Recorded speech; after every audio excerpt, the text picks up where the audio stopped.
Les BRICS, soutien timide aux Palestiniens à la demande de l'Afrique du Sud qui assure la présidence tournante de l'organisation. Une réunion extraordinaire virtuelle des pays membres du groupe BRICS a eu lieu hier, avec comme sujet principal la situation humanitaire catastrophique dans la bande de Gaza confrontée depuis plus d'un mois et demi à des attaques de l'armée israélienne. Bombardements qui n'épargnent ni les enfants, ni les femmes, ni les écoles, ni les hôpitaux, ni les lieux de culte. Le président sud-africain, Cyril Ramaphosa, a rappelé, voici quelques jours, son ambassadeur auprès de l'État israélien pour protester contre les crimes de guerre et crimes contre l'humanité de l'armée israélienne, ouvertement soutenus par les puissances occidentales dans leur ensemble. Il faut rappeler, seul le président sud-africain a tenu des propos durs à l'égard d'Israël, le qualifiant d'État d'apartheid et de criminel de guerre.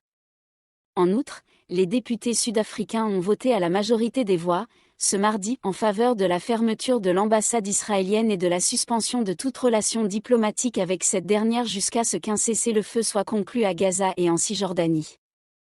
Pour rappel, l'Afrique du Sud qui fait partie des pays signataires du traité créant la Cour pénale internationale, CPI, a demandé, aux côtés de 4 autres pays, à savoir le Bangladesh, la Bolivie, les Comores et Djibouti d'ouvrir sans délai une enquête sur la situation en Palestine.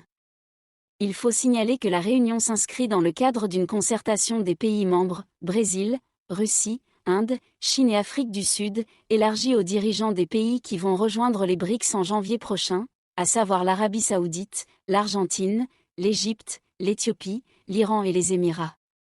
Malheureusement, le sommet virtuel des BRICS+ a été une occasion manquée et un échec cuisant pour les pays émergents et en développement de se faire entendre d'une seule voix sur la scène internationale. Face à l'agression barbare qui frappe le peuple palestinien, les membres du groupe se sont contentés d'appeler à une trêve, sans condamner fermement l'agression israélienne. Aucun communiqué final n'a été publié, signe du manque de cohésion et de leadership au sein du groupe. Les BRICS+ sont censés représenter une alternative au bloc occidental dominé par les États-Unis et leurs alliés. Ils se sont engagés à promouvoir un ordre mondial plus juste, plus équilibré et multipolaire. Mais leur réaction à la guerre israélo-palestinienne est loin d'être à la hauteur de leur discours. C'est une occasion ratée et un rendez-vous manqué, ils n'ont pas su se positionner clairement en faveur des droits du peuple palestinien, ni exercer une pression suffisante sur Israël pour qu'il cesse ses crimes de guerre. On peut se demander si les BRICS+ sont réellement solidaires des peuples du Sud. Car tout indique qu'ils sont guidés par leurs intérêts nationaux et leurs calculs géopolitiques. Certains membres du groupe, comme l'Inde ou les Émirats arabes unis, totalement soumis aux États-Unis, ont des liens étroits avec Israël et ne souhaitent manifestement pas les vexer. D'autres, comme la Russie ou la Chine, dont les postures politiques stériles, inefficaces et trop prudentes, ne veulent pas s'aliéner les États-Unis ou leurs partenaires régionaux. Seul le président sud-africain a tenu des propos durs et sans équivoque à l'égard d'Israël. D'ailleurs, les députés sud-africains ont voté à la majorité des voix, ce mardi, en faveur de la fermeture de l'ambassade israélienne et de la suspension de toute relation diplomatique avec cette dernière jusqu'à ce qu'un cessez-le-feu soit conclu à Gaza et en Cisjordanie.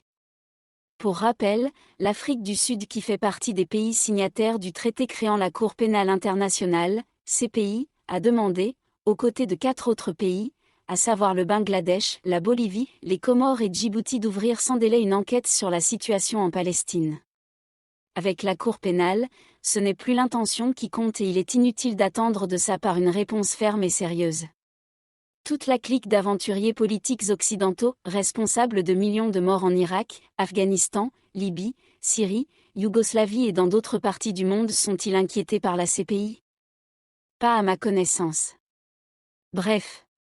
Quoi qu'il en soit, les BRICS, en dehors de la patrie de Nelson Mandela, sont loin de répondre aux attentes des peuples qui aspirent à un monde plus pacifique, plus démocratique et plus solidaire. Disparates économiquement, timorés sur le plan politique, divisés idéologiquement, ils ont raté une occasion historique de faire entendre leur voix et de peser sur le cours des événements. Sans proposer quoi que ce soit de concret sur la question palestinienne, ils ont déçu ceux qui pensaient qu'ils avaient autre chose de plus consistant à offrir. C'était l'occasion ou jamais.